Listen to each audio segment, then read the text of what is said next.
Three, two, one. Here we go. All right. Well, thank you. Welcome, everybody. Welcome to our Red Feather Mind, Body, Spirit Facebook Live event. I am Christopher McClure, and today we have a very special guest, the Celebrate creator, Emily Carding. Yay! Emily most recently is the creator of the Transparent Tarot, the second edition. And we wanted to catch up today to learn more about the amazing deck, how to use it, and what's ahead. But first, a little bit of background on Emily, for those of you who don't know, which can't be many people. Emily Carding is a professional actor, writer, and artist living by the sea in beautiful Essex. You're still there, right? East Sussex? East Sussex. Essex is a different place. I talk like this. I don't talk like that, Chris. I don't talk like that. I ain't from Essex. All right. I've derailed you already. Carry on. Carry on talking about me. We're off script. The creator of the original Transparent Tarot, the Transparent Oracle, the Tarot of the She, the Simple Wisdom of the Household Dog for Red Feather and Schiffer, as well as many other projects, both solo and with other publishing partners. As an actor, she's best known for her international tour of the award-winning Richard III, a one-woman show by the Bright Theatre, and makes a brief appearance in the British horror movie Ghost Stories, where she plays the ghost of Martin Freeman's wife. So Bilbo himself, huh? Awesome. That's really cool. I'm a huge lovely. Emily holds a BA in honors in theater arts from Braden Hall and MFA in stage and Shakespeare from the University of Exeter. She's an initiate of the Alexandrian Wiccan tradition and has been working with tarot for over 25 years. So again, welcome, Emily. So awesome to have you. 25 years, I know, it seems like. I'm so old. It's probably a bit longer than that now, yeah. So speaking of history, how did it all begin? What is your tarot journey? Tell me your tarot story. What's it all? But it's so long now, Chris.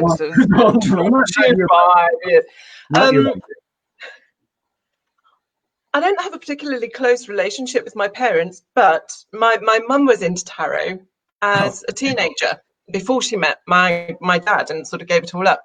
So there was one or two books lurking around when I was a kid. Okay. And one of those was The Devil's Picture Book. Okay. Yes. God, who was that by? Paul Hewson, I think. Mm-hmm. Anyway, but it was very 1970s with a picture of the devil card on the front. Okay. Along with a book called The Secret Law of Magic by Idris Shah, which anybody who's into grimoire stuff will know. And these books I would sneak looks at. I was completely forbidden from looking at them, so obviously I would sneak looks at them whenever it was possible. Mm-hmm. So it was always, even though I didn't understand really what it was, I was drawn to it, and I was drawn to these symbols. Mm-hmm. And then I can't remember, because linear time, who needs it? I can't remember the precise order of it. But at some point, my mum gave me her old Rider-Waite, which I never got on with. And then when I went off to train at Bretton Hall, which was sort of university, college, drama school thing, there was a magic shop there called Pentagram. And there I bought my first deck, my first choice, which was John and Kathleen Matthews' HalloQuest Arthurian. Oh, okay. Because I've always been very into Arthurian legends. So this one I thought, I understand the stories. Right. If I can understand and I know the stories, mm-hmm. and the landscapes, the beautiful paintings of the landscapes really spoke to me.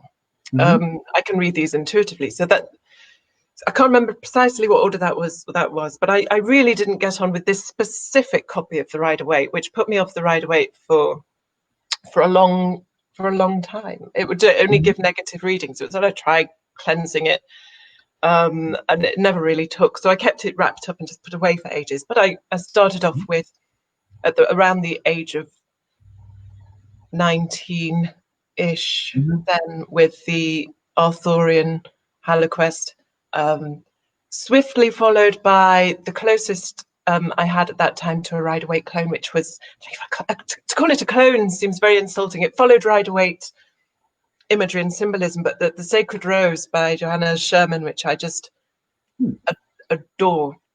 And does have the Ancestral Tarot by Julia Cuccia Watts.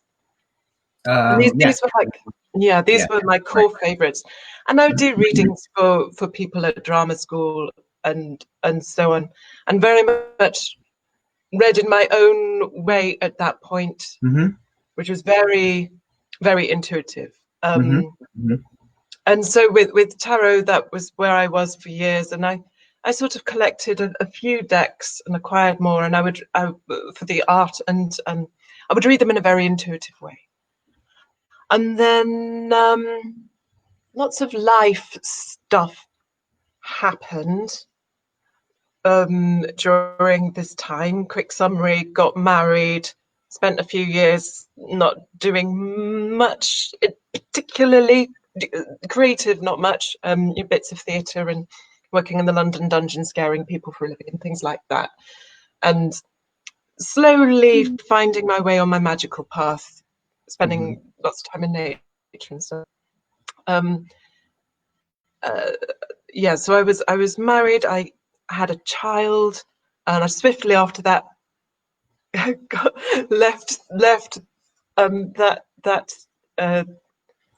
that guy because that just wasn't working.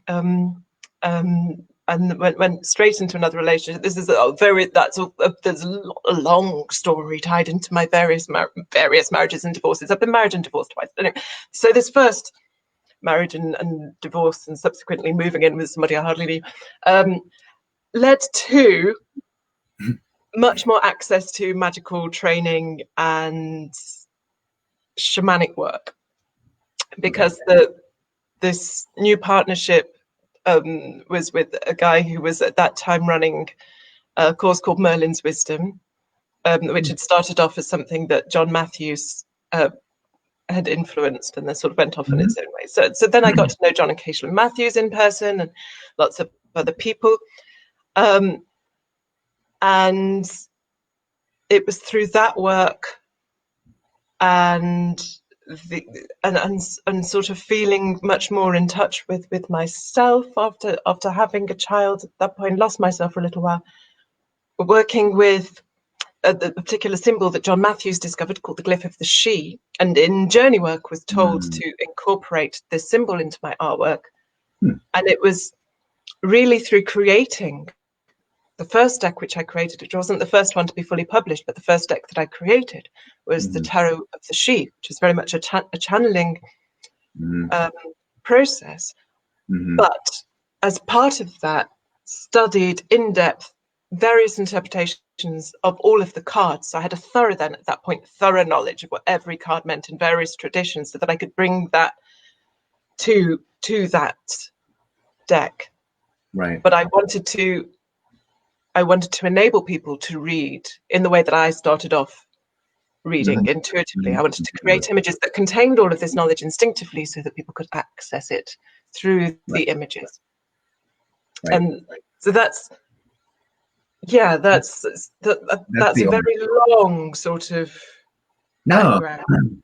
But it's fascinating, and you say reading intuitively, and that is has really come into the fore now in tarot reading these days. So far more are reading intuitively too, and I think that I think you're probably ahead of your time as far as your methodology. Maybe I was lazy, but it just it worked better. Okay. It worked better for me. It's certainly not the conventional way of starting off, and I think everybody needs to find the way that works for them. Exactly. There are so many decks now that there really is something that everybody should be able to find a way of plugging into. Yeah, and I've heard and read that it's really, you have to take the cards and kind of like really meditate on them and know what the meaning is for you, because you can't just be locked into specific meanings for the cards. It's not just your keywords, it's what that means for you as a reader and interacting with other people as well. So through that, everybody has their own way. If your way is to fanatically study the history of every single card and have this encyclopedic knowledge and use one deck and know that thoroughly in an academic way, but if that works for you, great. But different people work in different ways. Very true. So with your method, so how did that then inspire I can kind of, I know now how inspired a transparent tarot, how you got there too. But what was the germination of that, the transparent tarot?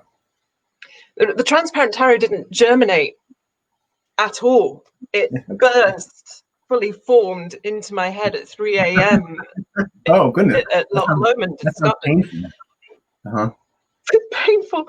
It was 3 a.m. Which is the time that everybody knows these things happen, right? Genuinely Right. sounds like a cliche, but that's what happened. I had created the Tarot of the She at that point.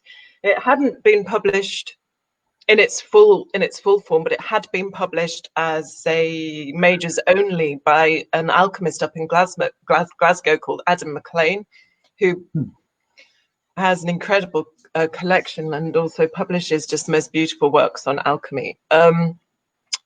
So he I think it was part of his first set of handmade limited edition tarot that he brought out. Okay. So it was, so just the majors were out, but I'd created the whole thing and I was trying to get publishers interested in it, but I'd sort of got the bug then. So it's like, well, what? So my brain, in a way, it was churning around consciously. The process was, well, what can I do next? What hasn't been done?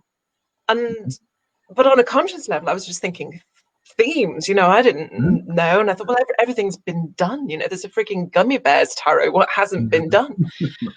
So it consciously wasn't an idea that I had at all. And then I woke up at 3 a.m. with this in my head. Oh my God, a transparent tarot. But the images would have to be really simple. So you would overlay them and you get a different picture each time that was formed from the combined images. Right. And then I thought, well, if I've just thought of it, maybe I've seen that somewhere. Maybe if I've thought of it, surely it must have already been done. I couldn't have had an idea that original. Surely somebody else must have beat me to it. I'm just new really in this creating lark. It's creating tarot lark. And I was up, it was over New Year in Scotland in whatever year it was, 2007. I don't think I had internet. So I knew that I couldn't check. I couldn't just Google and see whether it had been done. I was there for a few days yet. And I was like, well, I better start making sketches. When I did get home, found that it hadn't been done. And I was like, wow, well, somebody else is bound to also have this idea. I think that ideas are just floating around out there and they pick you, or you pick them up on your, whatever your receptive antenna is. If you don't act on them, somebody else will. And that's going to be your fault. It's not your right. You don't own it. That's true. I was like, I have to get it out there first. Yeah. I don't mind what people do afterwards. I have to be the first. Not that I'm competitive. I'm very competitive. I want to be the first. So it like download sounds so crap, doesn't it? Because I hate that term. And a lot, but it was just there. So I started drawing it on tracing paper. Okay. And checking. I think in those first few, I was thinking very conventional right-away images and the majors, and I realized that wouldn't work because then you just end up with figures for those, figures for the minors, everything's overlapping over each other, and so I realized quite early on I would need deep personified, minimal artwork to try and distill each card down to one essential symbol. Right. A deep personified symbol that would represent the major arcana. And then the minor arcana and the courts could then be the figures that sort of interacted on this archetypal landscape. That was the concept. Yeah. Started to get it down on tracing paper to see how the different images overlapped. Okay. Consciously decided which cards should relate in a particular way. And it was just this frenzy of constant creation. Yeah. To just get it out from here to there. So you probably couldn't draw. It always feels like a channeling thing when it works smoothly like that. So I think it was 6 months the artwork came out 6 months for the book, if I recall. Like I said, Wow. time. Yeah, but it was roughly that. My experience. That's incredible. It was nuts. Yeah. Uh-huh. So I'm sure a lot of sleepless nights, just in a frenzy. I can imagine just the just the drawing and the tracing and all the it just amazing. Yeah. Well, Oh, I can see people talking to us. Hello, Peter. Hello, Debbie. That's nice. It is. Isn't that fun? Yeah. Oh, Can you see that? I can see that. I can see it too. Yes. Oh. Peter says hello, and Debbie says, "Love your decks, That's Emily." Very kind, Debbie. Thank you. They love you too. That's I guess. Awesome. A lot of love going on. Yeah. So it came into fruition, and then we were blessed to be able to put out the first edition. Nothing like it was on the market, and really connected with a lot of people because it's so different, such a unique way to read. Forever grateful for that, because that got sent to a lot of publishers and nobody would touch it for exactly that reason. It was too different. So Dinah Roseberry, the original acquiring editor for that, and Peter Schiffber, you know, I'm bless his soul, I'm very, very grateful for them taking the chance and putting it out there, just saying, oh well, it's going to cost us more to produce, but we're going to do it anyway, in true Captain Kirk style, like that. Right, exactly. Well, our owner Peter. Hello, Nick Phillips says hello. Yeah, he very kindly adopted one of my puss hats, being a puss when I could no longer look after her. So he's a wonderful artist. Who also has decks with red feather. Yes. I'm going to keep getting distracted by the chat. Yeah, I'm sorry. Samuel Jenkins, Monkey, hello. Scrolling of the. It's just an hour of me saying hi to people. Hi. You'll be drawn over the entire rest of the time. That's okay. It's all love that's flowing here now, and so it's beautiful. Chris.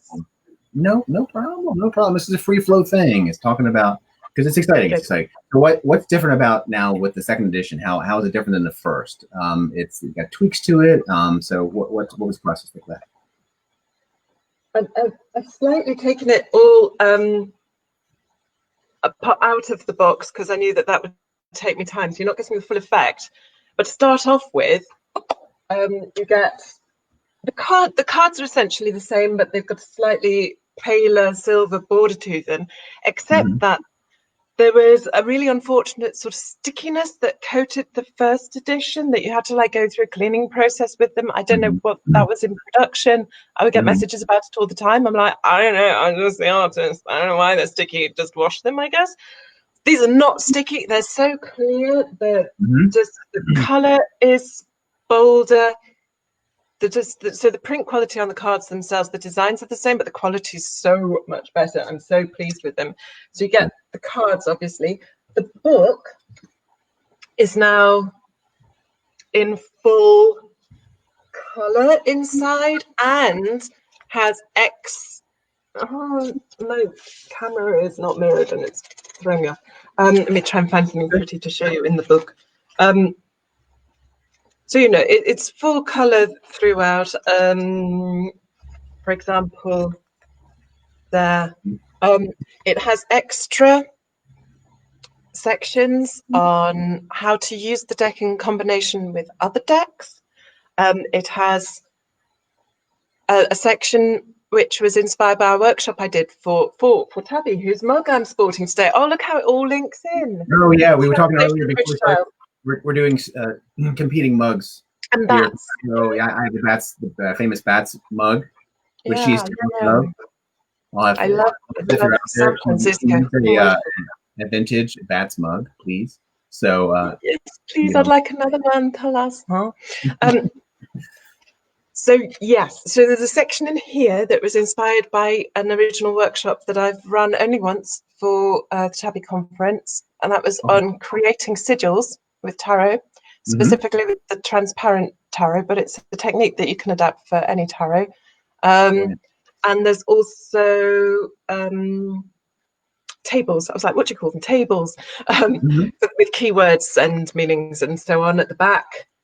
So it's a good chunky book.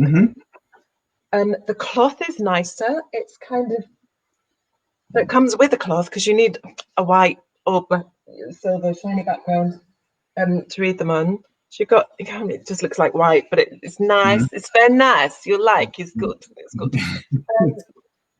And it all comes in this beautiful, very sturdy, much better than the old box with a magnetic lid, and it's lush. I really like it. I'm so pleased. Wonderful. And everybody that I've seen feedback from who's bought the second edition, some people who've already had the first edition are agreeing it's so much better. I'm so pleased with it. It's just gorgeous. The people who are working on the design of the box and the interior of the book have done a wonderful job. So I'm glad to have that.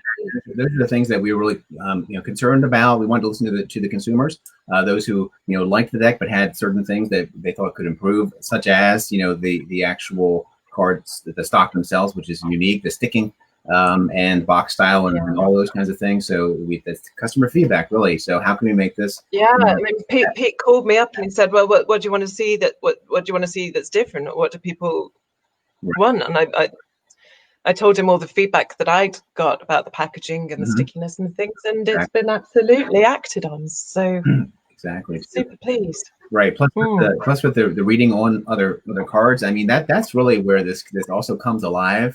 It pairs really extremely well with the Tower of the She, of course. I mean, it's just beautiful, with that.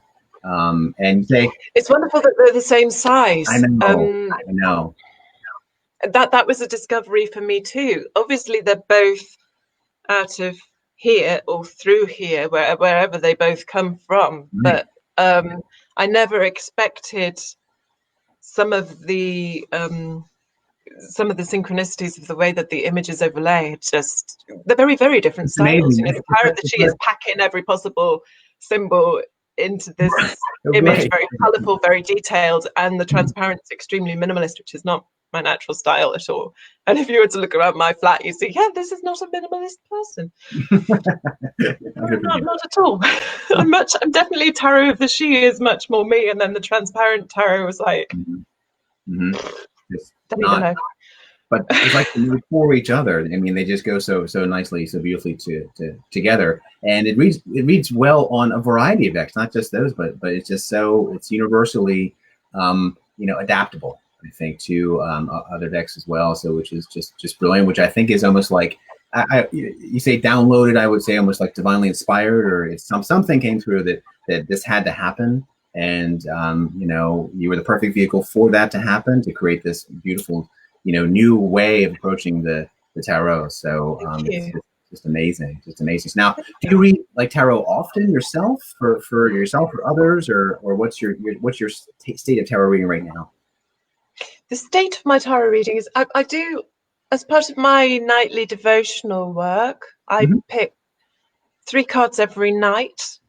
So one from the Tower of the She, one from the Transparent Tarot, one from the Transparent Oracle, and I overlay them as my message.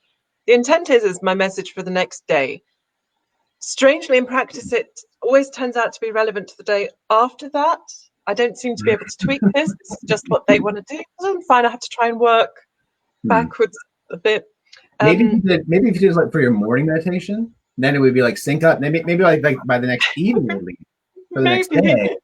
So just back that up a little bit. Maybe, who knows? So I've sort of adapted to that. But that's nightly, and then if I'm not busy, then I put myself out there a little bit more and advertise that I'm available for readings. But I'm often very busy. So I will do readings for people if they specifically approach me and I have time, or for friends if they need some help.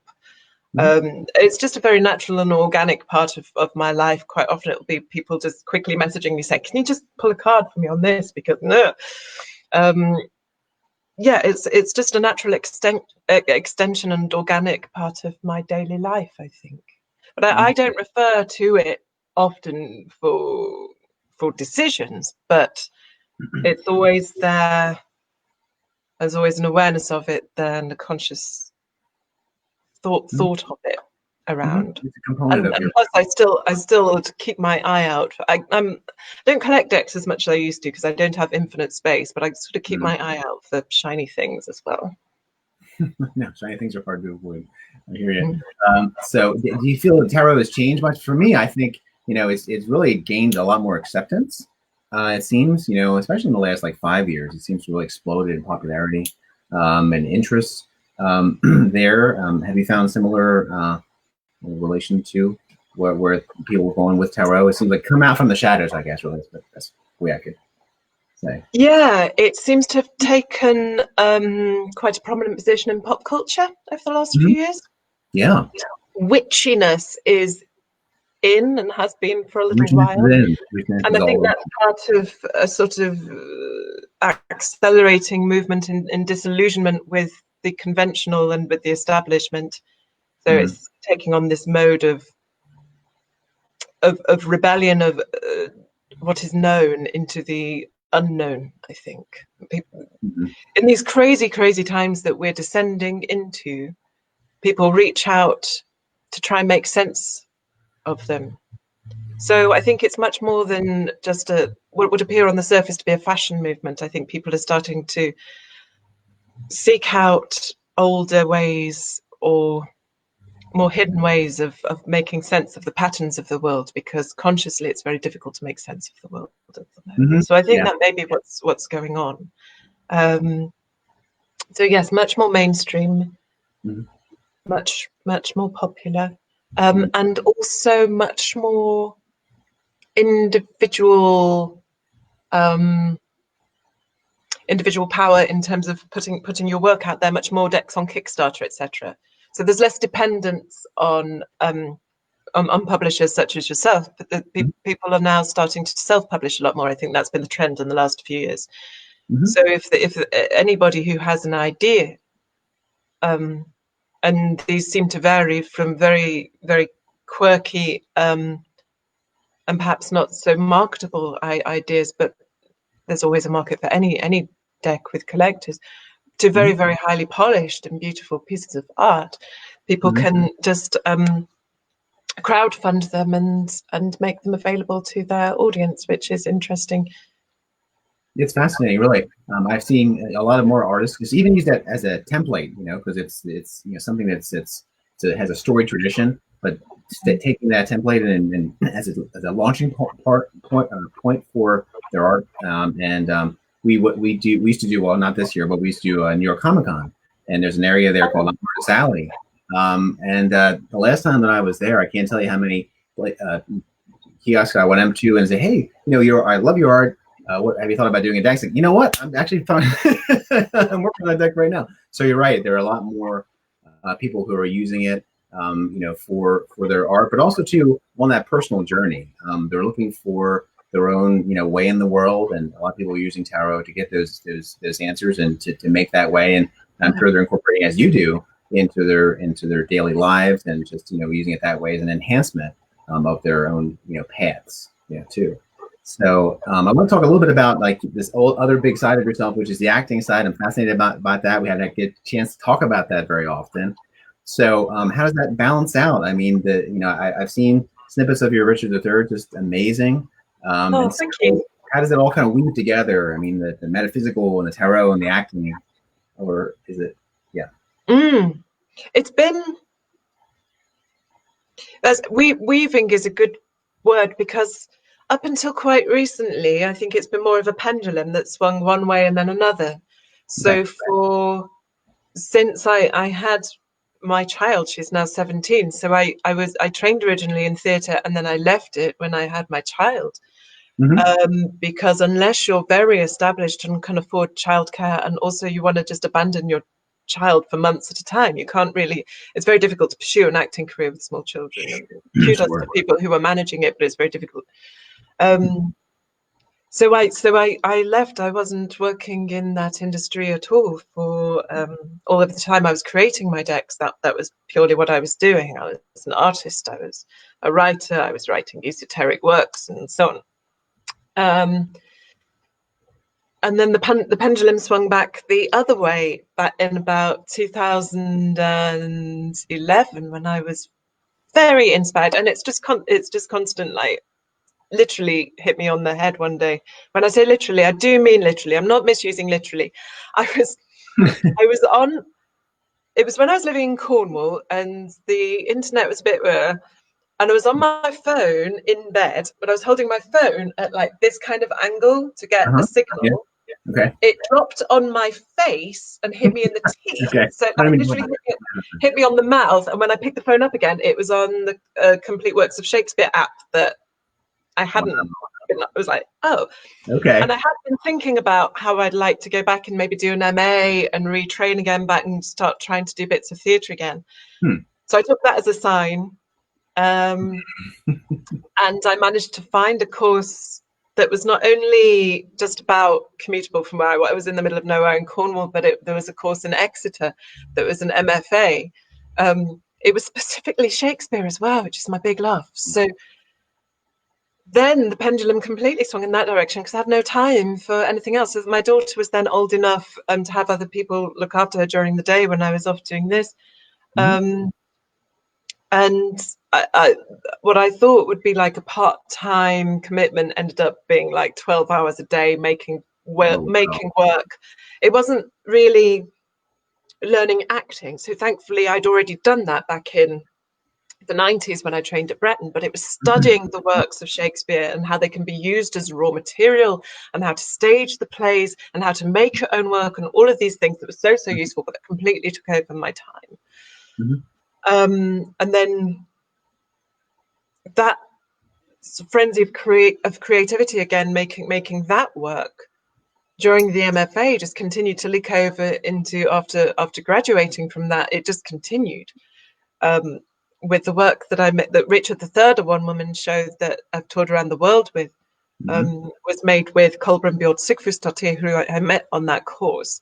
And then various other things that we have made or that I've made with other people and other work that I've got. And I've been very lucky that I've been almost in continual work, sometimes on various projects at the same time during the last 5-6 years.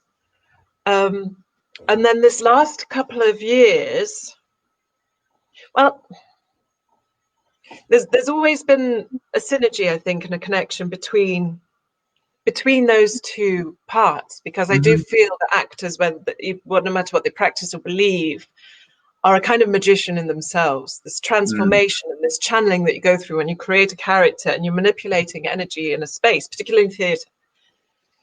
So I've always had that belief. And one of the things I wrote about in my thesis for my MFA was in the practical application of the Hermetic wisdom of Shakespeare, because he was writing during a time when the occult philosophies were prevalent. But I've always believed in developing the spiritual body. So that's always been there. But then this last couple of years, I've been taking those ideas in the thesis and making them a conscious part of when I've been running training with students, or I'd like to at some point develop that into a school of training for actors. And I've written a book which is out next year for Llewellyn, or whether I'm allowed to mention other publishers. So the rivals, called So Potent Art, The Magic of Shakespeare, which is for the pagan market, but it's also for actors too, actors of a spiritual bent or curiosity, looking at the various magical, esoteric and supernatural components of Shakespeare, or the content of Shakespeare, drawing out what hidden wisdom there is there, and then deriving practical exercises from that in a more postmodern way. So taking the early modern wisdom and then translating that into postmodern exercises that we can use for our own self-empowerment. So now I feel like these two things very much woven together, that pendulum swung back and forth, and now the two are very much coincident. Definitely, that's an amazing synergy. That the way it came together. I can, you wove a very fascinating story. You're awesome to listen to. Just how your story. Thank you. Like when they start off, it's like, how is this going to relate, and then you relate it. And I think it's how you connect with your audience too. It's just you make things relatable, to them. And same with the Transparent Tarot. it's relatable on an intuitive level as well. And I think all your work is kind of imbued with that spirit. And so so what do you think next will germinate for you? What lies ahead besides that? Do you have things that are lying ahead that you cringe a little bit? Difficult, isn't it? It's funny times, bit weird. Mm-hmm. So potentially, I don't know how much I'm allowed to say about other things that I'm doing for you in terms of developing what. There are other things that we may do. Right? We'll put it that way. So stay posted. Yeah. So there will be some more developments with potentially existing things already. Mm-hmm. And I have more fairy stuff coming out as well. Yeah, so lockdown aside, I would like what I really miss is working with the way that I work with an audience best as a theatre maker and as an actor is in the kind of work that is face to face and intimate, with making audiences part of the play, characters within the play that I shake hands with, that I hug, that I occasionally kill, and we share breath together. Exactly all of the stuff that we cannot do right now. So whenever that becomes possible again, I want to get back to that and developing that further and in interesting ways. So there are projects that are very much shelved at the moment in that sense. I have one show. So I suppose for now, because you have to adapt to the now, you have to adapt to the circumstances within which we find ourselves.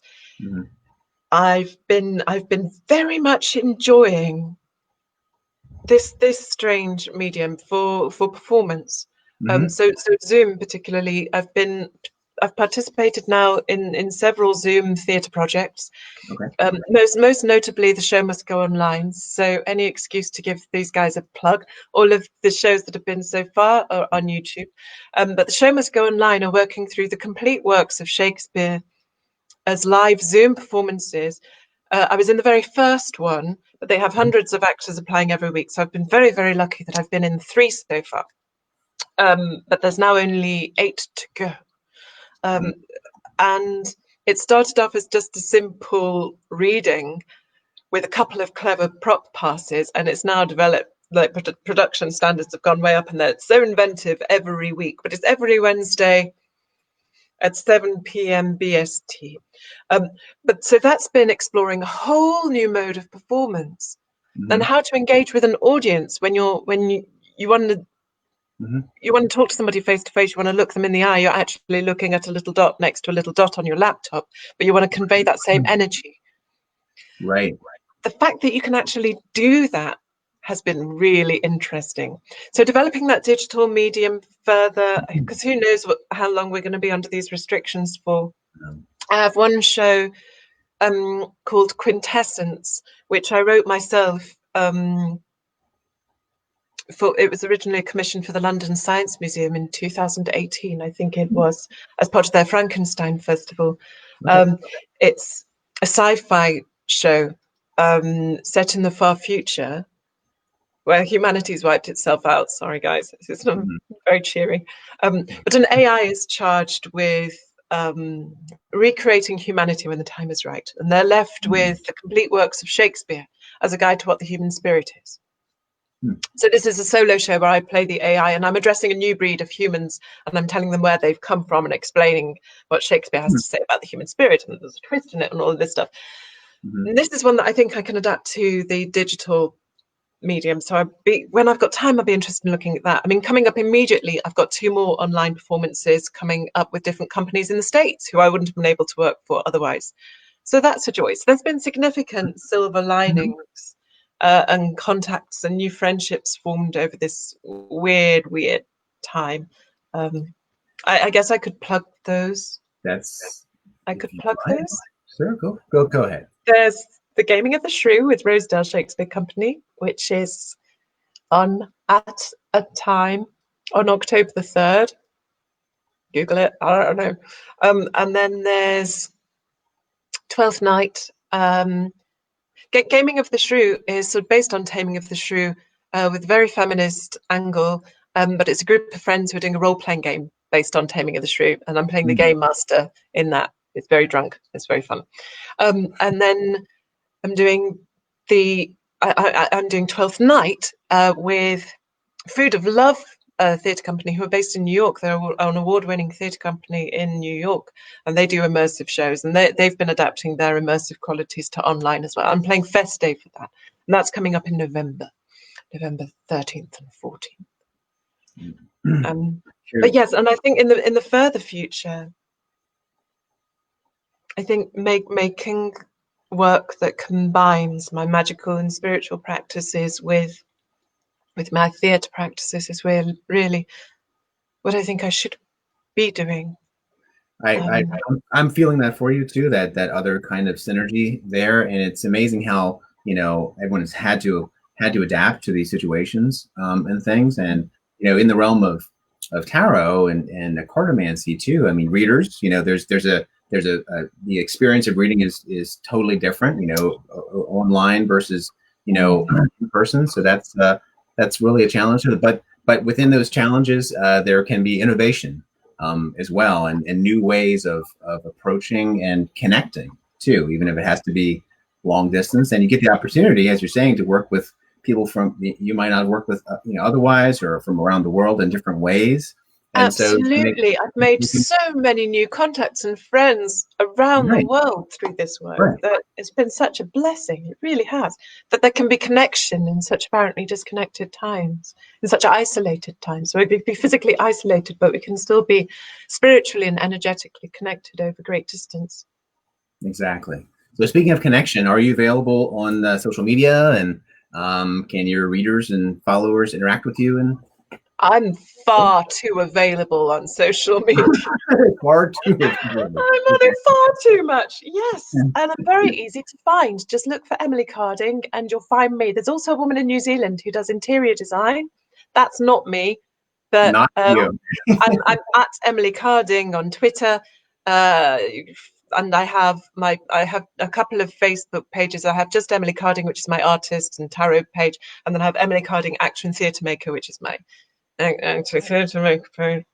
So I'm very easy to find. And yeah, I love being in touch with people, because it's always so heartening when people say, oh, I love your work, but it's also great when people say, can you help me with my own creativity? Because I'm like, oh God, yeah, the more art there is, and especially in these difficult times when people have ideas, if I can help them with it, then I would like to be able to do that.